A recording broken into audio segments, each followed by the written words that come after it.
Bonjour les amis, toujours Nixon Inière, le présidentiel comme vous le savez. J'adore cette ville, la ville de Goma, à l'est de la RDC. Une très belle ville, très bel aperçu.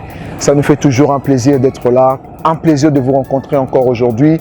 Je souhaite également la bienvenue à toutes ces nouvelles personnes qui viennent de nous rejoindre dans cette chaîne Nixon Inière, le présidentiel TV.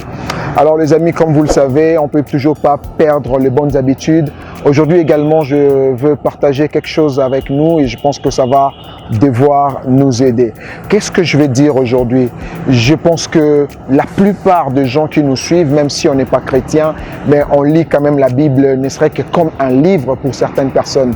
Alors il y a un texte, je crois, dans le livre d'Exode où on nous parle des 10 commandements que Dieu a donné à Moïse, qui était comme un code de conduite du peuple que Moïse était en train de conduire. Alors dans ces commandements, on se rend compte qu'il y a des types de relations. Il y a d'abord la relation verticale et également la relation horizontale.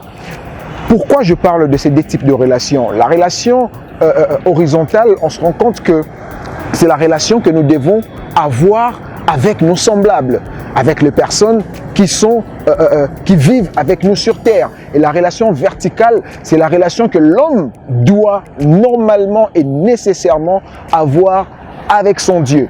Alors, qu'est-ce que nous remarquons? Je remarque que depuis un bout de temps, nous les humains, nous les êtres humains, le chrétien et toutes ces personnes qui vivent sur terre, j'ai remarqué une chose qui m'intrigue. Ça veut dire quoi? Ça veut dire qu'on a plus l'amour de Dieu que l'amour de son prochain. Alors ça devient très compliqué et c'est très dangereux. On aime tellement Dieu et c'est très bien. Est-ce que je suis en train de dire qu'il ne faut pas aimer Dieu? Non, je ne dis pas ça. Nous devons continuer à aimer Dieu. Mais nous ne devons pas exclure cet aspect de choses d'aimer son prochain. Dieu, nous ne le voyons pas. La Bible dit que Dieu nous a créés à son image selon sa ressemblance. Comment tu peux aimer Dieu alors que tu n'aimes pas la personne que tu vois? Parce que cette personne que tu es en train de voir à tes côtés est créée à l'image et à la ressemblance de Dieu. Est-ce que tu me comprends? Voilà. On aime tellement Dieu. Ça, c'est très bien. Mais tu as des problèmes avec ton frère. Je remarque que la plupart des gens, la plupart des cas, nous partons à l'église. On est prêt. On est tellement prêt à faire de grandes offrandes pour soutenir l'œuvre de Dieu. Et ça, c'est très bien. Dieu aime ça. J'encourage. Quelqu'un est prêt à donner plus de 1000 $ à l'église. Il est prêt à donner plus de 10 000 $. Mais son frère qui manque un pain qui coûtera peut-être 100 francs ou 500 francs, tu n'es pas en mesure de le faire. C'est quel type d'amour que nous prêchons aux gens? C'est quel type d'amour que nous manifestons?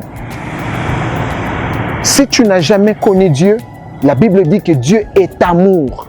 Si Dieu est amour, cet amour doit être manifesté auprès de personnes dont nous vivons avec.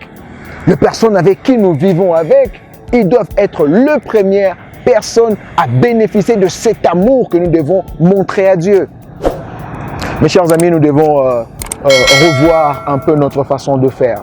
Nous devons revoir un peu la considération que nous avons à l'égard de nos semblables. Continuons à aimer Dieu, ça c'est une très bonne chose. C'est une très bonne chose, mais cet amour doit être équilibré. Tu aimes Dieu, tu dois aimer ton prochain. Tu aimes Dieu, tu dois faire également du bien aux personnes qui sont avec toi. Comment quelqu'un qui est malade, tu n'es pas en mesure de l'aider sous prétexte que bon voilà, ça peut être la sorcellerie, ça peut... Oh mon Dieu, mon Dieu, mon Dieu, mon Dieu. C'est vrai, on ne connaît pas les états d'âme des gens. Ok, je ne refuse pas, mais faisons le bien. La seule façon de vaincre le mal, c'est de faire le bien. Tu ne peux pas vaincre le mal en reproduisant le mal. Tu ne peux pas vaincre le mal en refaisant encore le mal. Une des meilleures façons pour vaincre le mal, c'est de faire le bien. Mes amis, continuons à faire le bien. On peut faire le bien à l'église, on peut faire le bien à nos familles, on peut faire le bien à notre entourage et Dieu n'est pas contre ces choses. Je pense que cette vidéo va devoir aider quelqu'un qui l'a suivi.